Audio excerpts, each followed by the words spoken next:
Kabar gembira menghiasi dunia maya saat ini.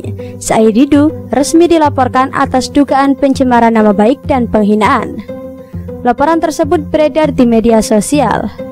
Dan apabila mengacu pada laporan melakukan tindakan pidana pencemaran nama baik melalui elektronik Undang-Undang Nomor 19 Tahun 2016 Pasal 45 Ayat 3, penyebaran berita bohong Undang-Undang Nomor 1 Tahun 1946 Pasal 14 Ayat 1 dan atau 2 dan atau Pasal 15, dan penghinaan Undang-Undang Nomor 1 Tahun 1946 Pasal 310 dan atau Pasal 311.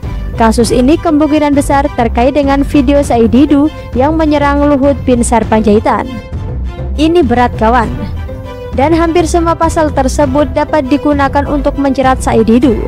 Yang paling tinggi hukumannya adalah Undang-Undang Nomor 19 Tahun 2016 Pasal 45 Ayat 3 yang berbunyi, setiap orang yang dengan sengaja dan tanpa hak mendistribusikan dan atau mentransmisikan dan atau membuat dapat diaksesnya informasi elektronik dan atau dokumen elektronik yang memiliki muatan penghinaan dan atau pencemaran nama baik sebagaimana dimaksud dalam pasal 27 ayat 3 dipidana dengan pidana penjara paling lama 4 tahun dan atau denda paling banyak 750 juta rupiah. Yang perlu diketahui di sini bukan saja soal seberapa berat hukuman bagi Said Didu yang dengan entengnya menghina dan menyebarkan kabar bohong, melainkan sepandai-pandainya tupai melompat dari dahan yang satu ke dahan yang lain, suatu saat akan jatuh juga.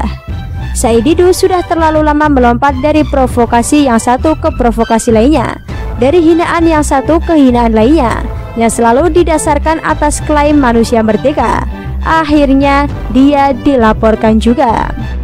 Jika selama ini Didu pandai berkilah, ternyata tidak demikian kalau berhadapan dengan Luhut Binsar Panjaitan. Sudah diminta untuk minta maaf, dia malah melayangkan surat klarifikasi yang tidak jelas itu, dan dia tidak mencabut pernyataannya. Lagi-lagi, Didu mau berkilah dengan mulutnya. Maka tidak heran kalau kemudian pihak Luhut Binsar Panjaitan melanjutkan ke proses hukum. Belum selesai dengan kasus Luhut Binsar Panjaitan, Said Didu kembali memancing kemarahan rakyat Indonesia. Dia ikut ragu bahwa Presiden Jokowi benar-benar lulusan Fakultas Kehutanan UGM. Malahan dia mengadakan sayembara dengan memberikan hadiah ke siapa saja yang mampu membuktikan bahwa Presiden Jokowi benar-benar lulusan Kehutanan UGM. Tidak ingin hoaks dan provokasi ini terus berlangsung, Guru Besar Universitas Airlangga Henry Subiakto yang juga alumnus Fakultas Hukum UII dan Komunikasi Visipol UGM setahun di bawah Presiden Jokowi ikut menyajikan bukti-bukti foto ketika Presiden Jokowi di wisuda. Foto menggunakan kacamata hitam, foto pertemuan dengan teman seangkatan dan lain sebagainya.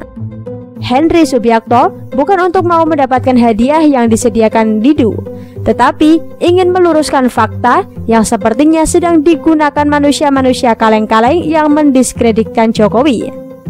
Tidak bisa dibayangkan seorang yang mengaku diri sebagai manusia merdeka justru menggunakan cara-cara yang kurang pantas. Kita semua harus tahu bahwa manusia merdeka itu adalah manusia yang bermartabat dan bertanggung jawab, bukan seperti Didu yang tidak berbeda dengan kadrun pemuja hoax. Padahal dia mantan pejabat BUMN yang rangkap 4 jabatan. Seharusnya dia menunjukkan kualitas sebagai mantan pejabat BUMN, bukan malah bertingkah seperti pengagung hoax.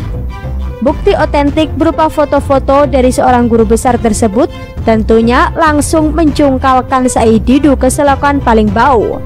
Akibatnya Didu pun ngegas dan kehilangan arah. Kenapa di sini dikatakan berita baik? Orang-orang seperti Didu perlu diberi pelajaran. Dia mengklaim mengkritik penguasa atau pejabat, padahal menghina dan asal menuduh secara serampangan. Apalagi kalau sudah menyerang personal jabatan atau pejabat tersebut bukan kebijakan yang telah diambilnya. Itu namanya kurang ajar. Kita akan melihat apakah Didu akan memenuhi panggilan kepolisian atau tidak.